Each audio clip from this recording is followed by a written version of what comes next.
action. Yeah, kill the cop, even though it didn't penetrate. Yeah, stop, sorry. Welcome, welcome, welcome, welcome. Welcome. Let's go ahead and open up in a word of prayer. Dear Father in heaven, we thank you for this opportunity we have to study your word. And again, we acknowledge the fact that we lean solely upon your Spirit for illumination.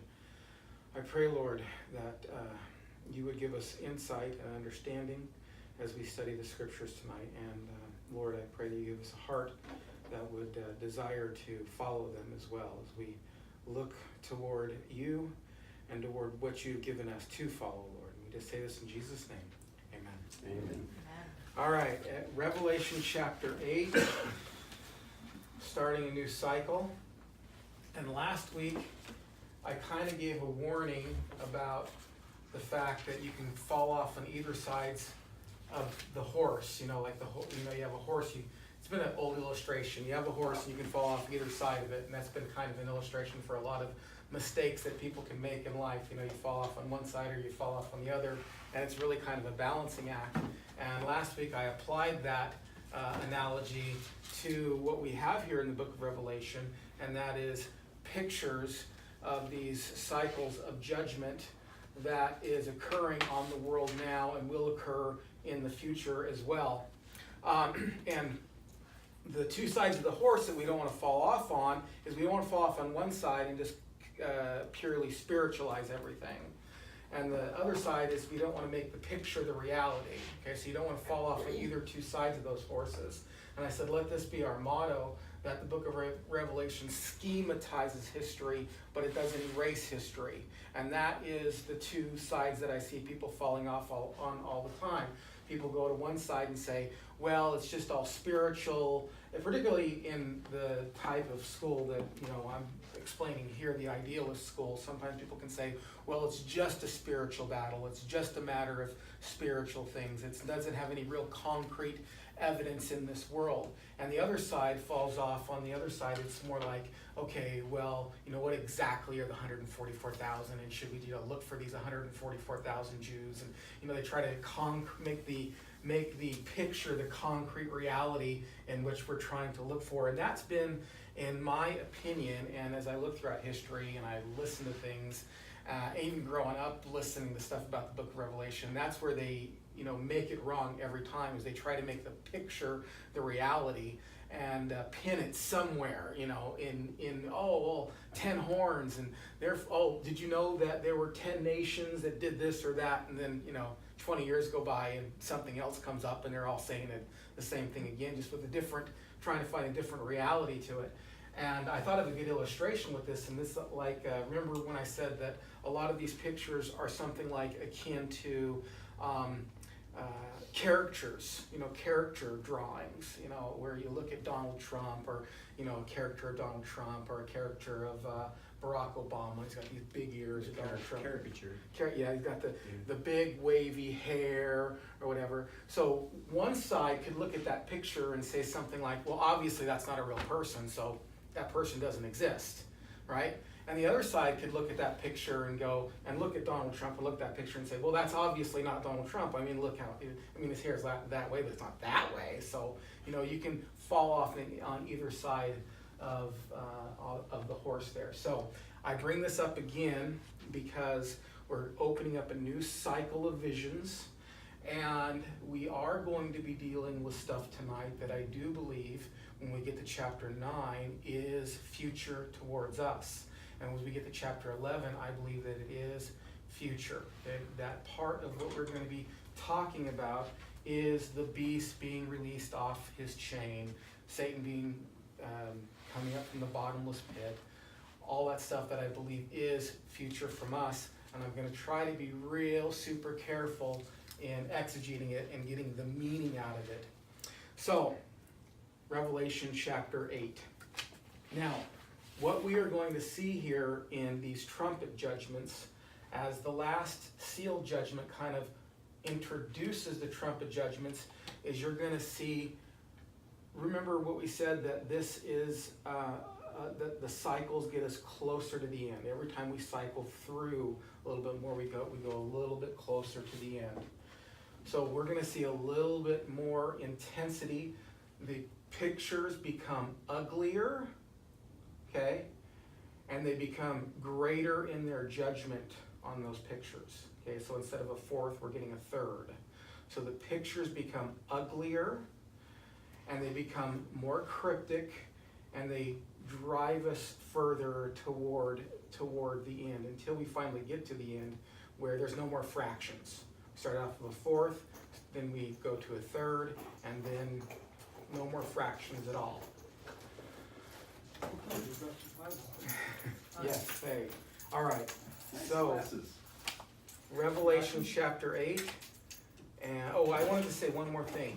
We're also going to see that these trumpet judgments parallel the seal judgments, but they're not an exact parallel. They correspond to some degree, which lets us know that it's a recapitulation, but it's not exactly the same thing. It's not exactly the same thing. Okay, so Revelation chapter 8 and verse 1. When the Lamb opened the seventh seal, there was silence in heaven for about a half an hour. Now the silence is just basically the calm before the storm. Okay? It's a settling down. Now some people have suggested that the seventh seal has no content to it, and that's why there's silence. I don't believe that, personally. I believe that the seventh seal is the calm before the storm, introducing the seven trumpets. So that's why we have quiet for just a minute, for about a half an hour. Yeah, is there meaning in that? Because this whole book is like 144,000 people, 1,000 years, these huge numbers, and then suddenly the silence in heaven is only half an hour. I don't know if there's meaning to it or not. I know that there are some Old Testament references to there being silence before God's judgment in some of the places that I heard about, but one of those places that I didn't write down to look up. I mean, not that it would be exactly 30 minutes, but maybe it's just really brief. Yeah. Silence that you can, a deafening silence and then bang. Yeah. Well, I think that's a good way to look at it too, that the silence is brief. It's not as long, it's not as drawn out. It's only a little while until we get to these next cycle of judgments. Footnote. Yes, go ahead. It says the next event in Revelation 8:1, silence in heaven. The next event after 6:12 through 17 would most naturally be the appearing of Christ Himself at the final, as the final warrior and judge, in reference to Mark 13:24 through 26. The silence may indicate that heaven stands in awe in His presence, especially as this is expressed in judgment directly preceding His coming. Yeah. Well, I wouldn't disagree with that. Okay. Then I saw the seven angels who stand before God, and the seven trumpets were given them. And another angel came and stood at the altar with the golden censer, and he was given much incense to offer with the prayers of the saints, and the golden altar before the throne. And the smoke of the incense with the prayers of the saints rose before God from the hand of the angel. Then the angel took the censer and filled it with fire from the altar and threw it to earth. And there were peals and thunders and rumblings and flashes of lightning and an earthquake. Okay, so notice first of all what God is throwing at the earth. What's happening here? Remember what happened when we saw just a brief picture before we saw the 144,000? We saw a brief picture of the elect, and they're in heaven under the altar, and what are they asking for? Judgment. They're asking for judgment. Vengeance. Vengeance. And he's saying, Not Wait yet. wait yet. Hold on just a little while longer until what? The number of the saints. The number of the saints Who are to be killed. is complete. Yes. So now we have this judgment cast down and thrown at the earth. Now I want you to see that these judgments are the same kind of things that I'm going to argue for later, that the two witnesses pray for, which I'm going to argue for that's another symbolic representation of the church. So real quick, before I explain anything, just like the 144,000 were a symbolic representation of the church because of their association to Israel. I'm going to later argue, not in depth here, but so I kind of tip my hand a little bit. I'm going to later argue that the two witnesses, because there's three sets of two lampstands, two olive trees, two witnesses.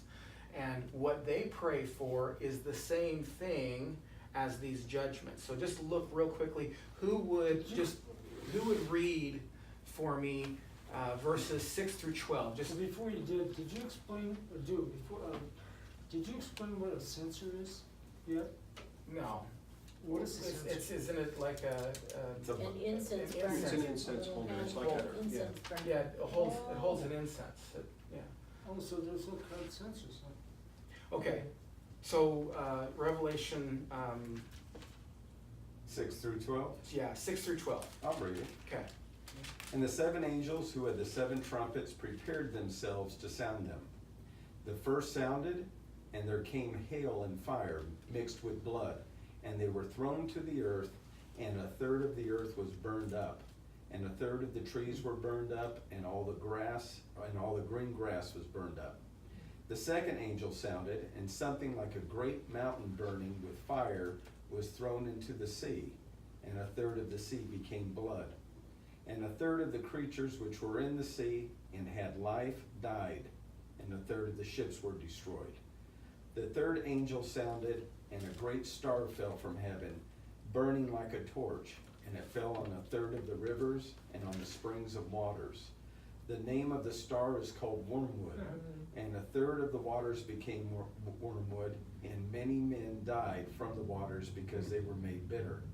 The fourth angel sounded, and a third of the sun, and a third of the moon, and a third of the stars were struck, so that a third of them would be darkened, and the day would not shine for the third of it, and the night in the same way. Okay. It's Now, strange that they died, because we're supposed to have wormwood to help our get rid of parasites, yeah. so that's strange. That's what God's doing, getting rid of parasites. That's a capitalized name, wormwood, too. Now look here at chapter 11, verse 6.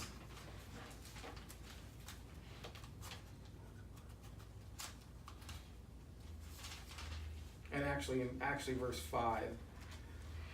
And you're going to see that the prayers of the saints bring about the same thing, or the prayers of these two witnesses bring about roughly the same thing, just a little bit shorter, but you'll see the similarities here as the judgment.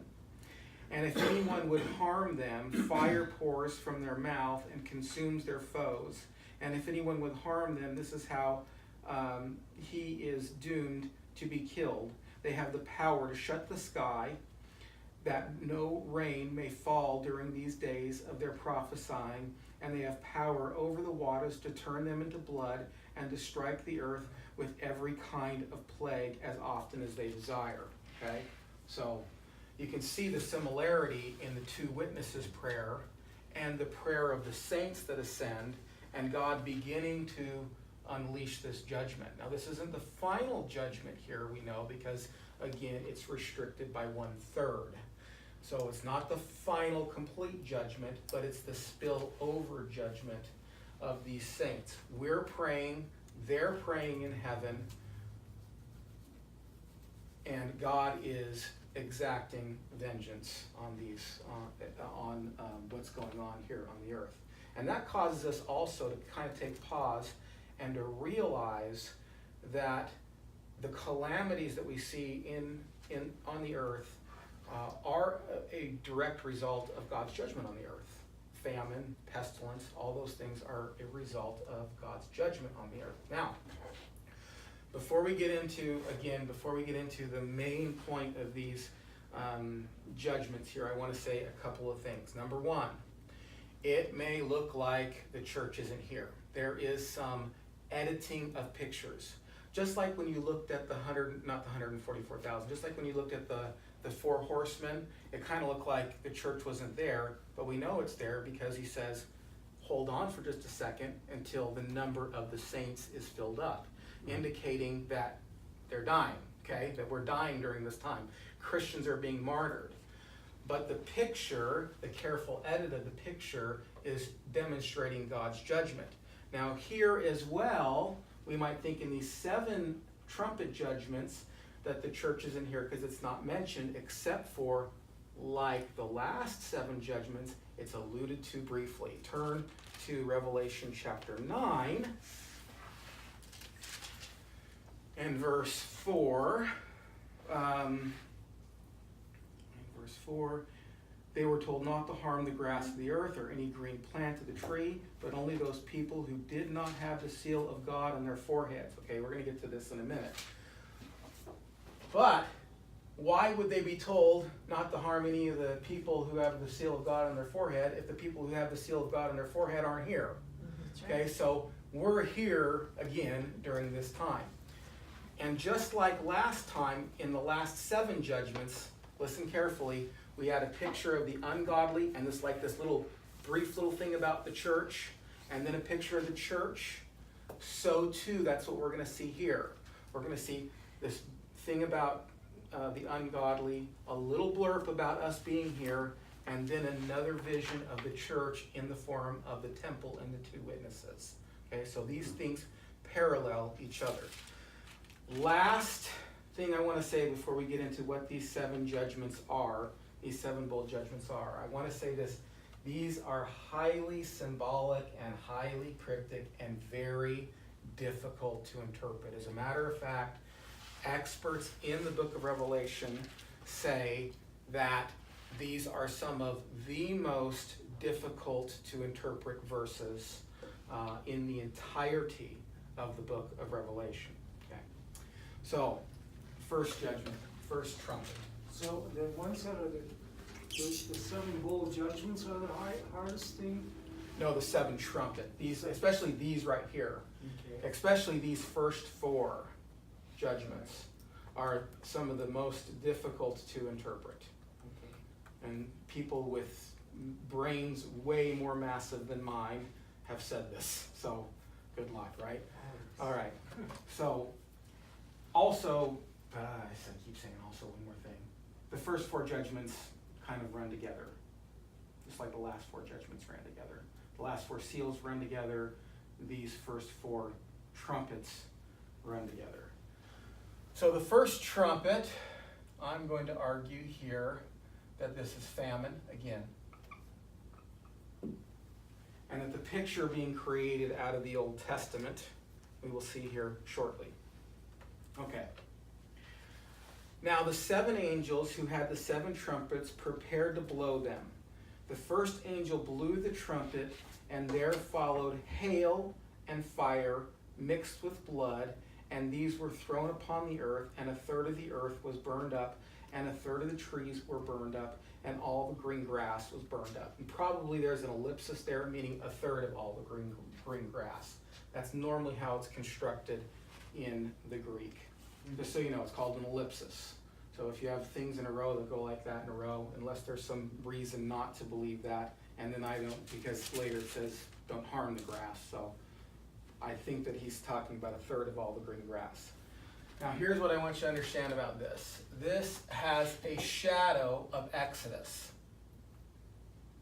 The plagues on Exodus. And again, remember, if you're there in the 1st century and you have a Christian background or a Jewish Christian background, you are going to understand the picture in which is being created here. So turn to Exodus chapter 9 and verses 22 through 25. We're going to look at some of the Exodus judgments here. What chapter? Chapter 9. 22, 25.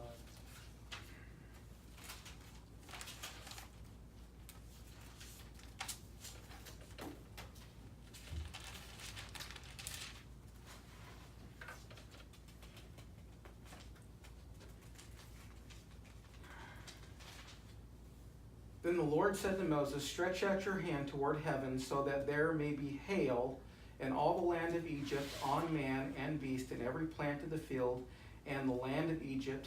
Then Moses stretched out his staff toward heaven of the Lord and sent a thunder and hail, and fire ran down from heaven, and the Lord rained hail on the land of Egypt. There was hail and fire flashing continually in the midst of the hail. Very heavy hail, such as had never been in all the land of Egypt since it became a nation. And the hail struck down everything that was in the field and in the land of Egypt, both man and beast. And the hail struck down every plant of the field that broke every tree of the field.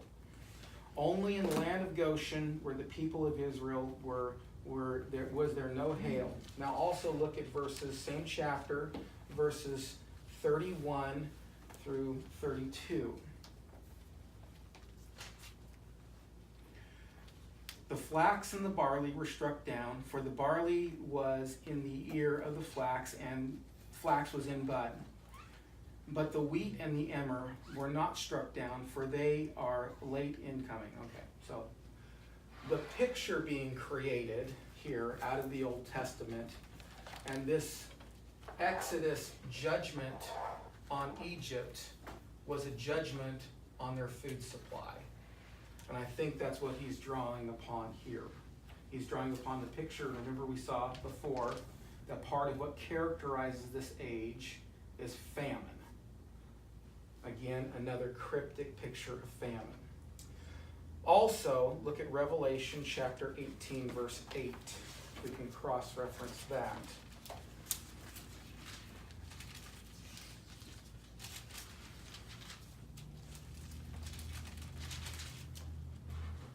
It's still part of the famine, right?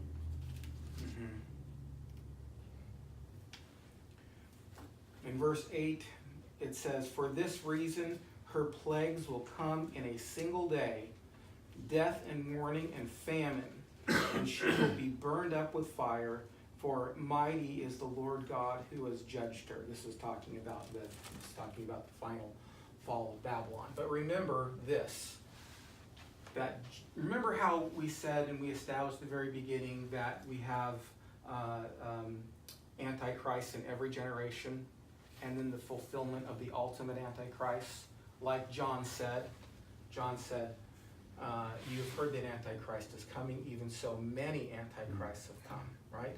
So we must understand in these pictures as well, not only do we have Egypt in reality in the Old Testament and Babylon in reality in the Old Testament, but we also have spiritual Egypt, spiritual Babylon in every age, culminating in the final expression of those things, which will be future, I believe, future to us. So this, again, you're gonna have to bear with me on this. This is just my best guess on this.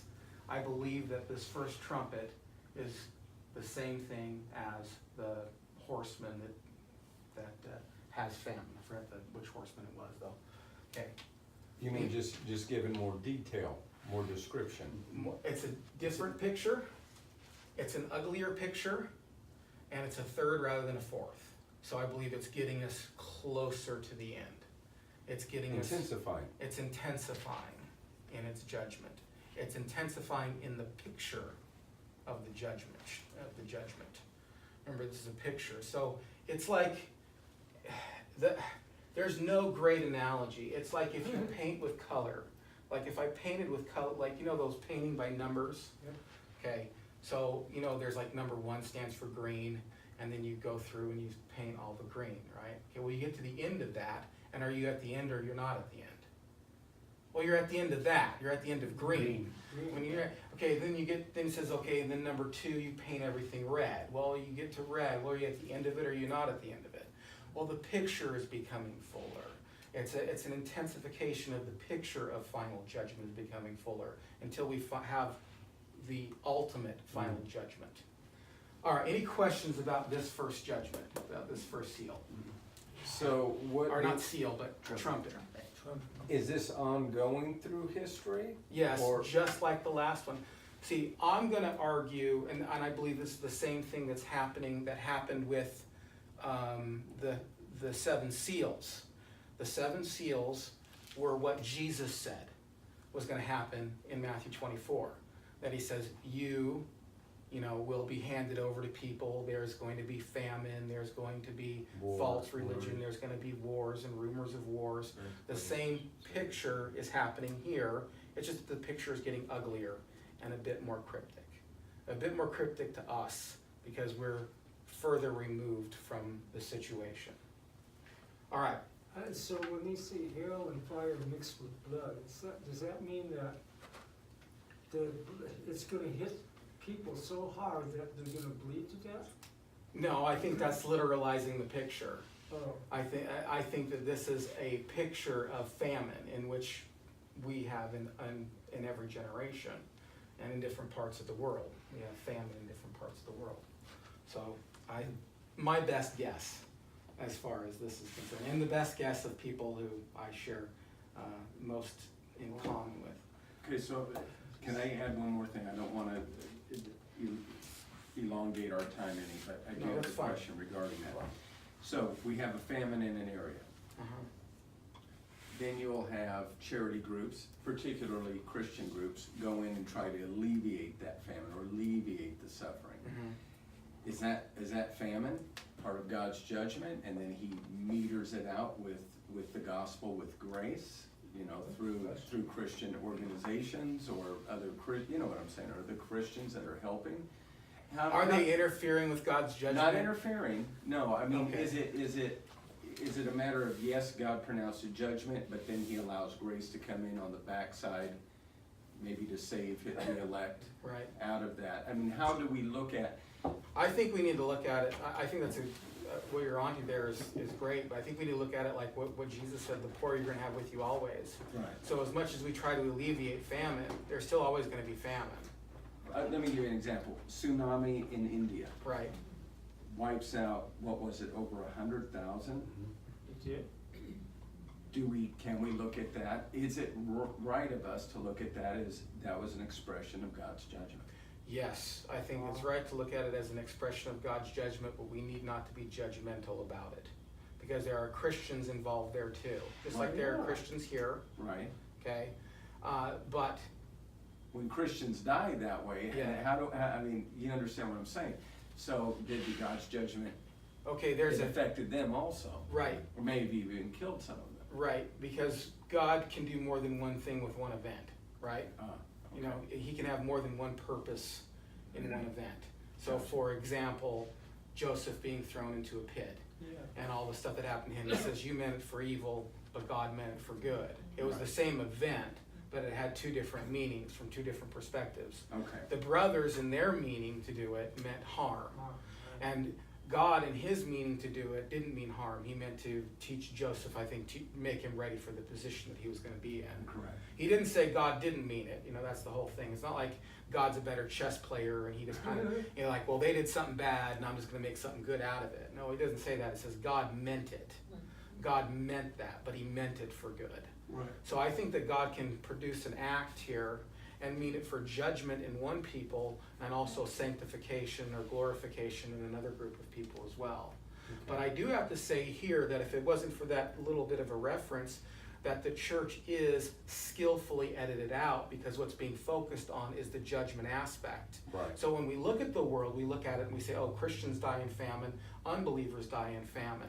Okay, so, but the picture here is an editing out because what's being focused on is the judgment on unbelievers. So just like, well, this is a bad example, but remember when Osama bin Laden was shot and had all the people in the newsroom looking at what was going on live, but did you know about who was edited out of that picture when they sent it to other foreign countries, especially Saudi, especially countries in the Middle East? Does anybody remember who was edited out? Osama bin Laden. No, no. No. He won They there. were all watching, like it was Barack Obama, and Oh. a bunch of people were in the newsroom, and they were all watching and had The pictures of, Situation Room. yeah, the Situation Room. Okay. They were watching, and they had pictures of them watching, and in certain countries, they edited somebody specifically out because of it was Hillary Clinton. Woman, Yeah. Oh. They had it, Oh, I they see. edited, because they didn't want her in the picture when they edited out. So that's a bad Tom example. Fourier were here, he'd say that Osama bin Laden is still alive. Yeah. Well, that's So- another down another rabbit trail I wish that we you don't were have here time to today. get Oh, well. into. But regardless, she was edited out. But the fact that she was edited out doesn't mean she wasn't there. Just Right. means that she's edited out because of the audience in which it was given to. So Christians are here, and we know Christians are here, but they're being edited out because the point here is that of judgment. I got you. Got it. Does that make sense? Any questions about this? Does it make any sense? Yes. Okay, all right. The second trumpet, trumpet number 2. Second trumpet blew. This is going to be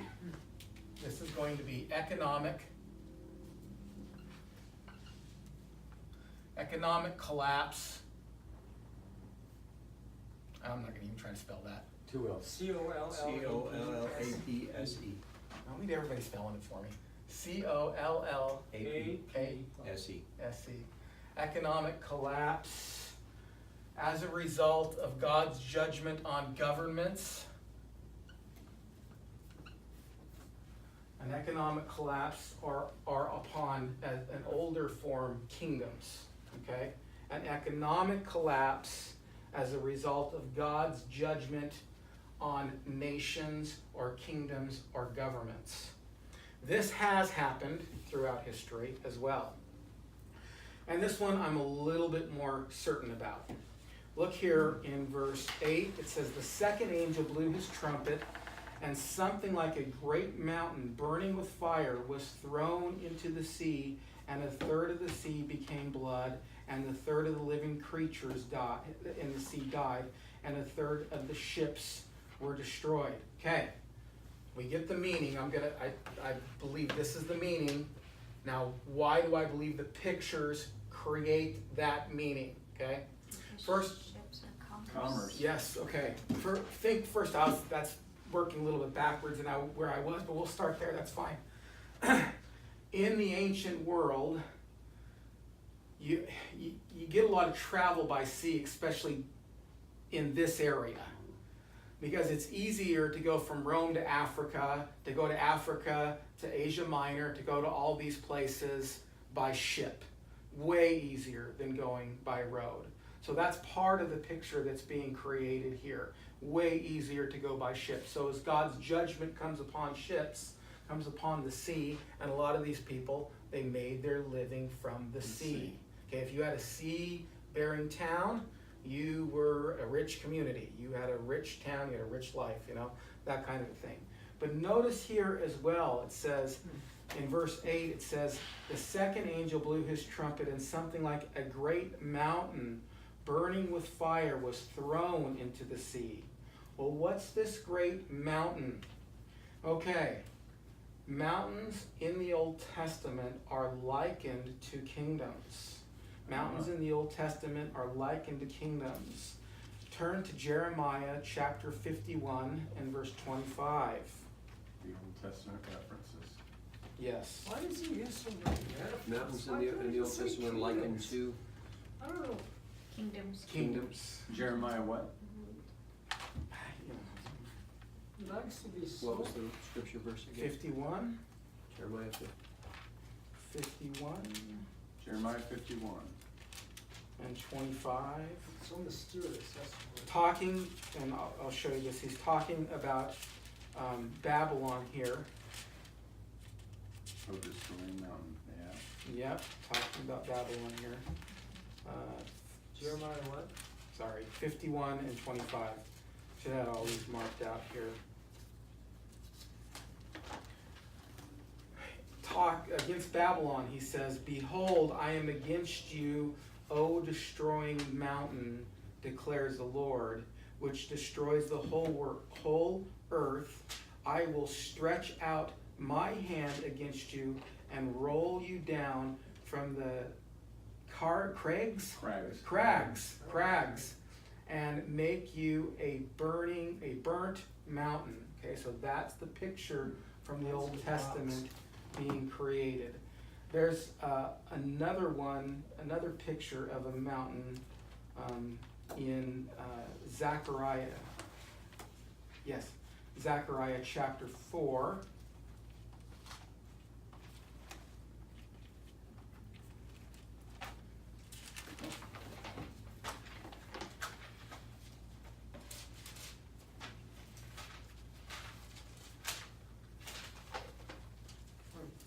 Likened unto the kingdom of God.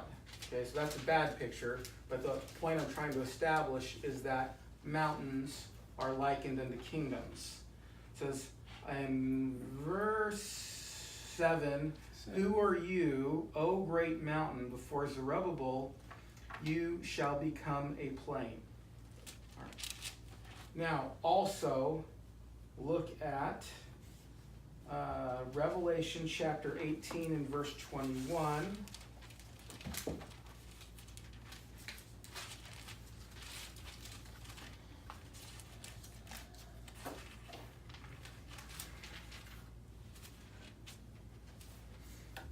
The fall of Babylon here again, okay? New Babylon. Then a mighty angel took up a stone like a great millstone and threw it into the sea, saying, so will Babylon, the great city, be thrown down with violence and will be found no more. Okay, so a great stone, a great mountain. The gospel and the kingdom of God is likened to a big rock that grows. Remember in the vision of Daniel, there's a mountain or a rock that is carved out without hands that hits the feet of the statue and shatters it, and it grows until it fills the earth. Okay, so in the picture, the representation in the picture is economic collapse. Economic collapse resulting in, or from the result of governments being taken down. Now, can I ask you a question? Have we seen that throughout history? Absolutely. Yes. We've seen economic collapses. We see it right now in Venezuela. Yes, right. And will we see it in the future? Yes. Oh, yeah. It's not a matter of if, it's when. It's, yes, Yeah. we will see, I believe, this fulfilled in the future as well. We're gonna have an economic collapse. Right. Okay. The third angel, or the third angel that blew its trumpet, I'm going to liken to false teachers and religions. False teachers, religions, all that kind of stuff. This is the parallel to what Jesus said, that many will come saying, I am he, I'm the Christ, don't believe them. Look at verse 10. The third angel blew his trumpet, and a great star fell from heaven, blazing like a torch, and it fell on a third of the river. So now the salt water, so we have the land, a judgment upon the land, a judgment upon the salt water, and now we're going to get a judgment upon the fresh water. Okay, the fresh water is the judgment now. And fell from heaven, blazing like a torch, and fell on the third of the rivers and on the springs of water. The name of the star was Wormwood, and a third of the waters became wormwood, and many people died from the water because it had been made bitter. Okay. In the Old Testament, and especially specifically in the New Testament, fresh water is associated with The gospel, yes. with Christ specifically. Yes, in the Old Testament, he says, oh, I longed for you, O God, like like a spring of living water, like Or a deer panteth for the the water. deer pants for the water, so I pant after you. But instead of fresh water, what are they getting? Bitter water.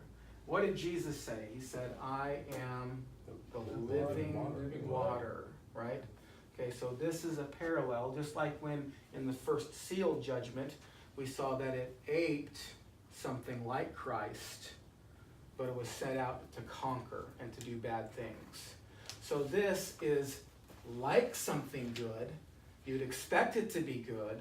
You'd expect it to be fresh, living water, but it's tainted with the demonic. Okay, wormwood is the name of a demon.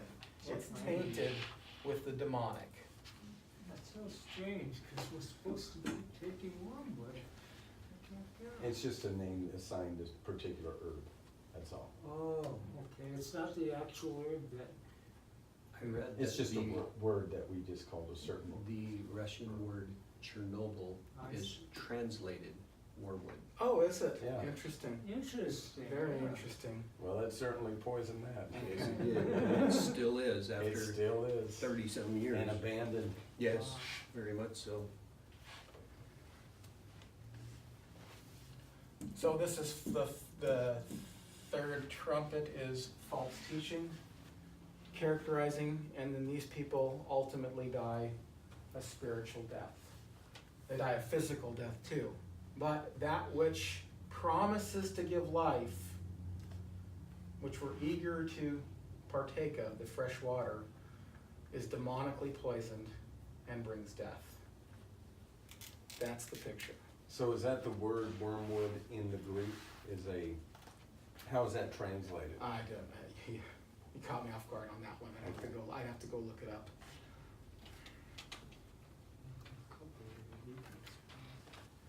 And the fourth.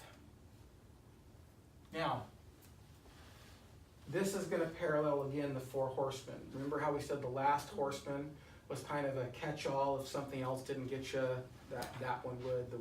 The death one. This is going to be the same thing here. So if this one doesn't get you, this one doesn't get you, this one doesn't get you, this is going to be a picture of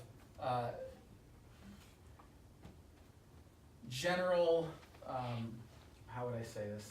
Like general bad activity, like general things going wrong, people acting evil. Oh, general evil, that's the one I'm looking for. General evil. Just evil in general. Evil in general getting worse as the time goes on.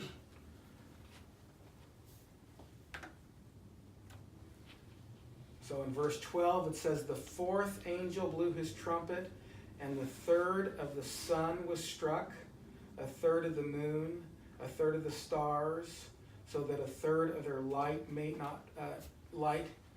might be darkened, and a third of the day might be kept from shining, and likewise a third of the night.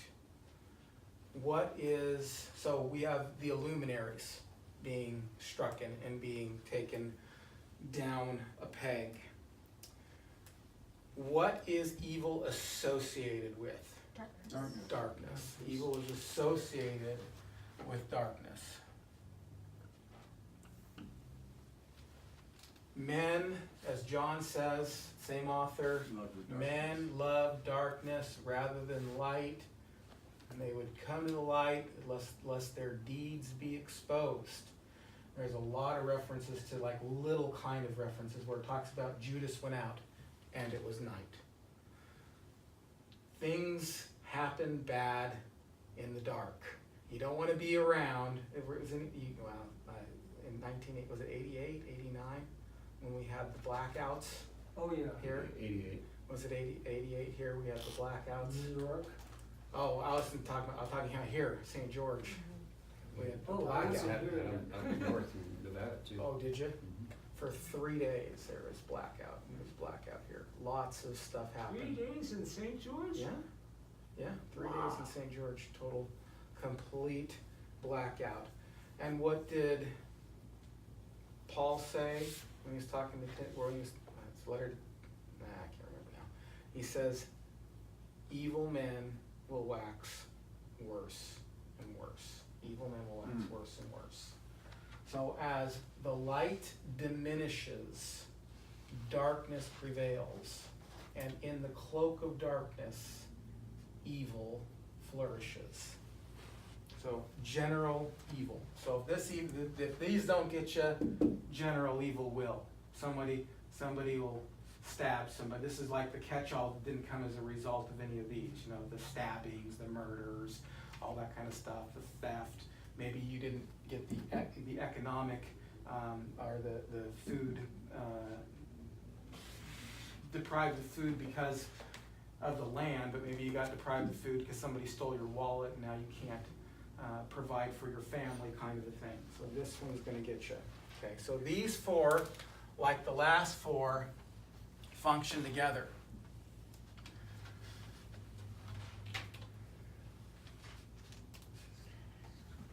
And now we're going to, if I'm not mistaken, we're going to start burgeoning in this cycle on things that I think are still future, okay, that are still future to us. Look here, it says, then the fourth angel blew his trumpet, and the third of the sun, verse 13. It says, then I looked, and I heard an eagle crying out with a loud voice, and it flew directly overhead. Woe, woe, woe. 3 woes. Why 3? What does 3 do? That's like an exclamation point. It's like, get your attention. It's emphasis. It's emphasis. Did you know mine says angel instead of eagle? No, I didn't know that. Mine says eagle. Mine says eagle. Eagle. That's amazing. Mine says angel, and those are 2. Are you on chapter 8, verse 13? Yeah.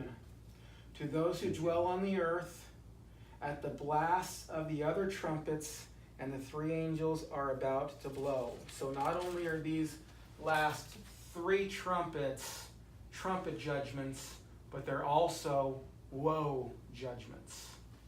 They're also woe judgments. And look at chapter 9. Then the 5th angel blew his trumpet, and I saw a star fallen from heaven to the earth, and it was given the key to the shaft of the bottomless pit, and he opened the shaft of the bottomless pit. Okay.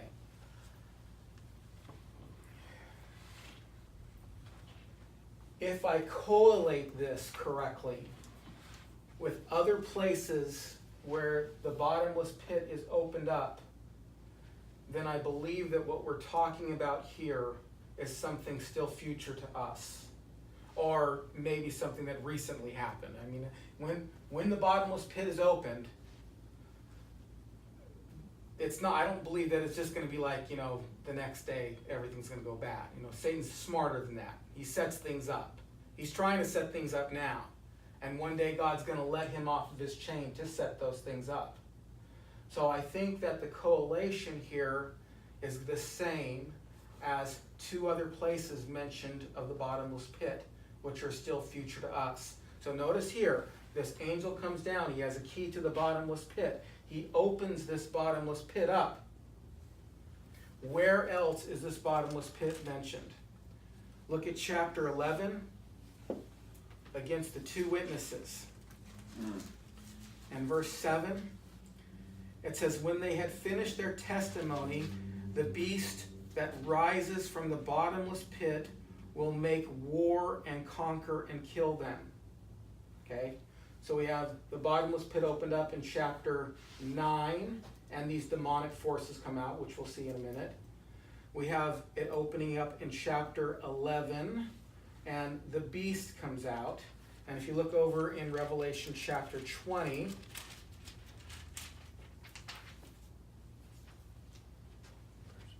in verse 7, it says, and when the 1,000 years had ended, Satan will be released from his prison and will come out to deceive the nations that are on the 4 corners of the earth, Gog and Magog. So what I believe we're looking at in these pictures are pictures of the same event. I could be wrong about this. I'm not dead set that this one in chapter 9 is necessarily future. It could be something that describes the entire age. But given the fact that the other two events of the bottomless pit being opened up are future, and I'm more certain about that, I tend to think that this picture is still future to us. Different pictures of what's coming out, but the same event. He's given a bottomless pit, a key to the bottomless pit. Here, hordes of particular demonic forces come out. Bottomless pit, the beast comes out. Which is totalitarian government. Yes, bottomless pit, the Satan comes out of the bottomless pit. So I think that this is that we're getting to a point in the Revelation, in the cycles. Remember we say the cycles, every time we cycle, it gets us a little closer to the end. Now we're getting to stuff that I think is still future to us. Just my opinion again. I'm not 100% sure. But one about event it. could have stages. Yes. Yeah. So, for example, you said it could have already been opened. Well, right now, I'm hearing a lot of people talk about, I'm not saying it is, but I'm just saying I hear even unbelievers talk about demonic activity. They call it something different. A lot of people, what I've described to them, and they go, oh yeah, that's happened to me, or something like Right. that. And but I knew what it was. It was Right. demonic activity. Right. They call it something called night terrors or something like that. And it's like, well, I know where my, how to defend against that, how to attack it, etc. Okay. And of course, but what I'm saying is, it could be that initially you're going to have a lot of demonic activity, cultures getting more depraved, more evil, and then totalitarian government can then come on the scene, and then we could finally have the persecution of the church. I'm not saying it's already happened. I'm just saying there could be stages to one event. Right. But listen, I want to be real careful of what I'm not saying. Okay, I just want you to be careful because it just reminded me of something that I want to get across here. I'm not saying that demonic activity doesn't happen now. Like this is a particular kind of demonic activity. Okay. That I'm not sure I've seen yet, okay? Not sure, because I believe that this demonic activity is going to be limited to unbelievers for a particular reason, and I'll explain that shortly. So I'm not saying that demonic activity doesn't happen, and I'm not saying that Satan doesn't continue, but in its symbolic representation of these demonic angels, Satan is finally given the green light to go ahead and make them do what he ultimately wants them to do. Okay. Okay, so track with me for just a minute on this, okay? So the rest of everything that's happened has happened upon the earth and the land and the fresh waters and all this stuff. And now we're going to see something very specific. He's told not to harm the land or the fresh waters. He's got a specific task in mind. Okay. He opened the shaft of the bottomless pit, and from the shaft rose smoke, like the smoke of a great furnace, and the sun and the air were darkened with the smoke from the shaft, and from the smoke came locusts on the earth, and they were given power like the power of a scorpion on the earth, and they were told not to harm the grass of the earth, or any green plant or any tree, but only those who have not had the seal of God on their foreheads. They were allowed to torment them for 5 months, but not to kill them. And their torment was like the torment of a scorpion, and their sting like is the sting of someone. Sorry. Scorpion when it stings. When it stings someone. Thank you. And in those days, people will seek death and will not find it. They will long to die, but death will flee from them. Okay. What do I think? What's my best guess is what's happening here, and is something in the future, and has these characteristics to it. First of all, how should I put this? This is a specific kind of demon.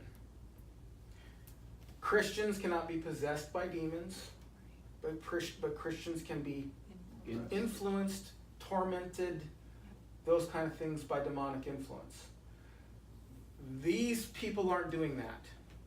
These people are specifically going after those who aren't sealed by God. Okay? Satan seeks to mark you, God seeks to seal you. Mm. When the final recapitulation happens with the Antichrist,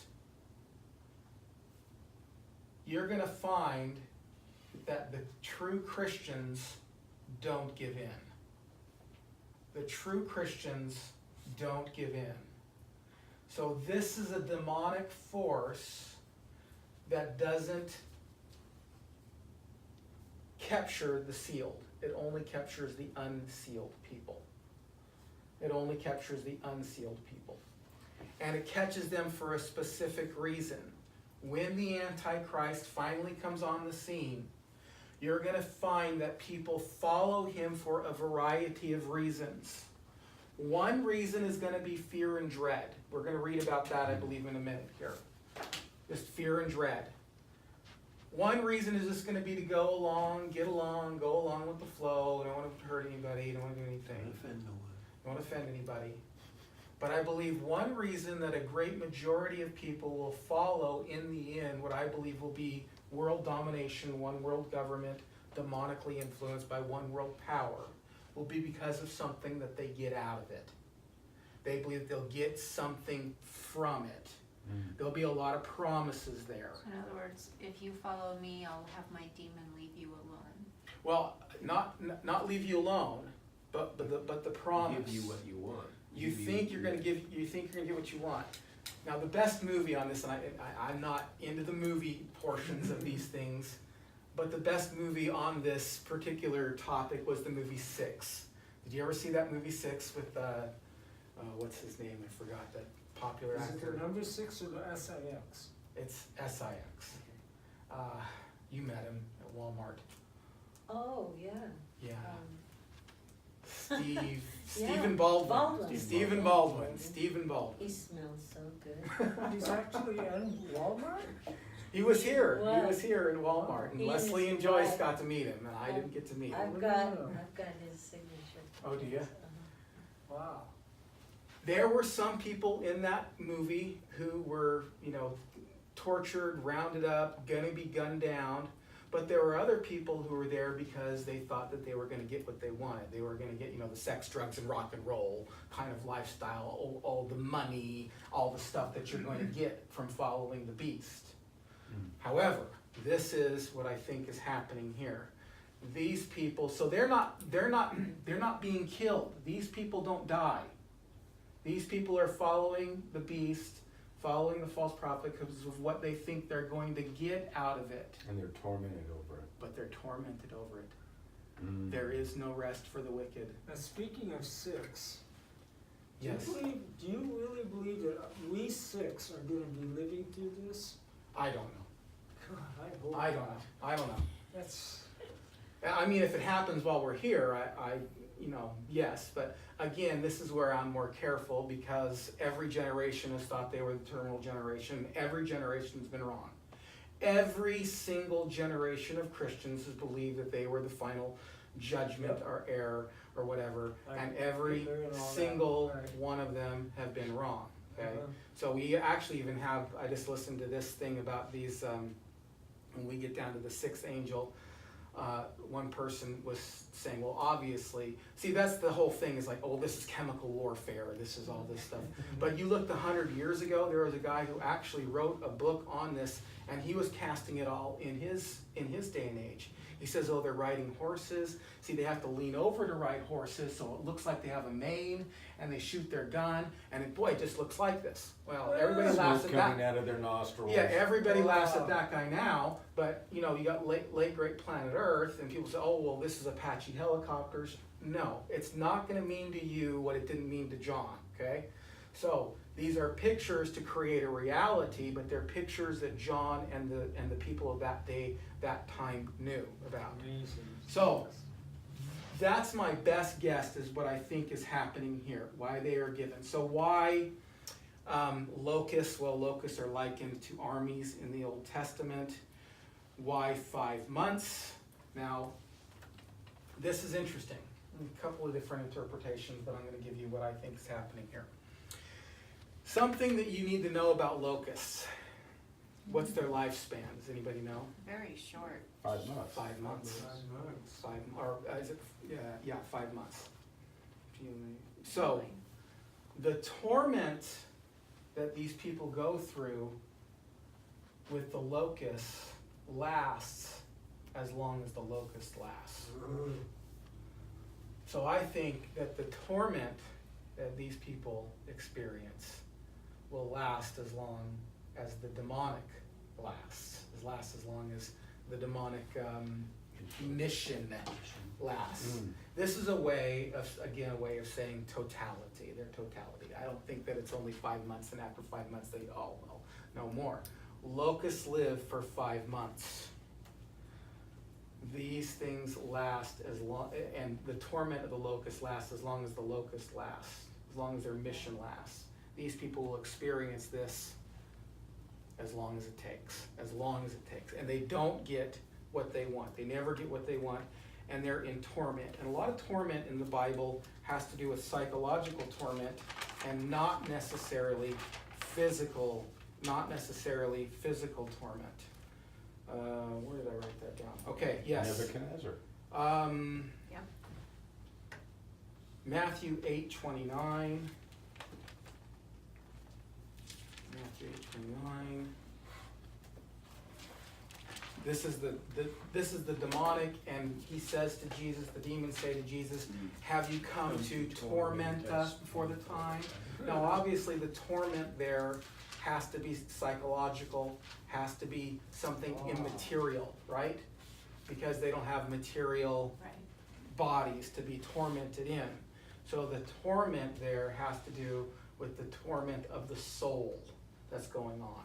In 2 Peter chapter 2 and verse 8, Noah, talking about the generation of people who died, or the generation when he was alive seeing people in sin, he said he was tormented in his righteous soul over those sinful people. So the torment here, I believe, is psychological torment. And from what I understand, in the brief little bit that I've experienced, this is just what I've heard, there is no greater torment than to think you're going to get exactly what you want, exactly what you think is always going to deliver, and it ends up being a disappointment. Do you mean? I don't think there's a greater torment in the world. Because you put all, it's just like people say all the time, rich people say this. I mean, I'd like to get the chance to be rich, but I'd like to get a chance to try it for myself. The rich people say, when I was poor, I thought if I had riches, that would be the end of it. I would be happy and everything would be great. And then they realize that the very thing that they got what they wanted became their very disappointment. Becomes their biggest disappointment. Lottery winners would say that, Oh, yeah. most of them. Most of them Usually end up in 2 bankrupt. to 5 years they're bankrupt. Very Yes. Can you imagine that? 2 to 5 years. 2 to 5 years and they're bankrupt again. They need a bookkeeper in their So, midst. I think that what's going on here in Revelation chapter 9, and hang on one second, I have another thing written down here, but I don't remember why I wrote it down. It could be nothing. On torment? Yeah, Oh, there's so many things on torment. in Revelation chapter 11 and verse 10, it says, "And those who dwell on the earth and rejoice over them and make merry and exchange presents, because the 2 prophets had been had been a torment to those who dwell on the earth." So another idea of torment being something psychological and not necessarily something I always physical. tell people about Revelation 20:10. There's torment. Oh, yeah, before. for sure. Right. So these people, I believe this is future. This is a demonic activity that will woo people into the kingdom of darkness, into capitulating to the beast. But these people will be tormented. They won't get what they want. They'll be tormented. Let's end with the brief description of these things, and we can kind of see what this is about. Verse 7 says, "In appearance, the locusts were like horses prepared for battle. On their heads, what looked like crowns of gold. Their faces like human faces. Their hair like women's hair. Their teeth like lions' teeth. And the breastplate was like the breastplate of iron, and the nose noise of the wings was the noise of many chariots with horses rushing into battle. Okay. Pictures of these demonic influence of beings here, ready for battle, fierce, beautiful. Okay. Satan is, An angel, The most beautiful thing ever. Yeah. Bright created morning or star. appears. yes, he looks It's an angel of attractive. light. He looks attractive. And these demonic forces have elements of attraction to them. Now, they also have elements of fierceness and things like that, but that's the backdoor stabbing that it's giving you. They have this element of fierceness, but they also have this element of attraction to them. So I think these things are gonna woe people through the attractiveness of what they think the beast can give them. You know, they're doing great things with like genetics, you know, they're doing great things with all the, you know, what if a world power comes to, you know, and says, you never have to die, or we can cure your cancer, or we can give you this, or we can give you that. You know, I don't think it's all, I do not believe it's all gonna be under the gun, doom and gloom. Now, I believe that's gonna happen, but I think people are gonna follow, a lot of people are gonna follow and say, oh, I'm gonna get this out of There's it. gotta be enough sunshine to trap you. Right. It's just like what The Hitler flame did. and the moth. Yes, the Like the flame, way Hitler mesmerized the flame and the moth. Yep. And they have, in verse 10, it says, and they have a tail like the scorpion and a power to hurt people for 5 months in their tail.